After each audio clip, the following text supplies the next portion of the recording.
Oh, hi there, you goop dupe.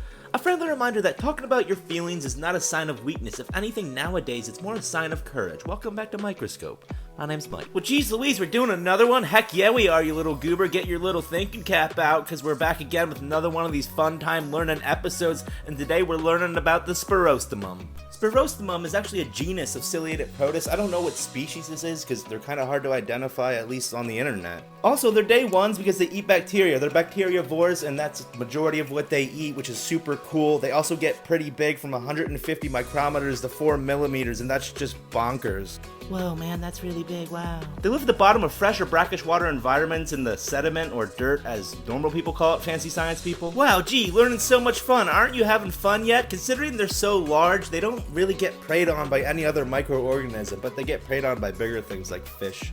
That's sad for them. Wow, you're smarter now, and as always, thanks for watching. See you next time.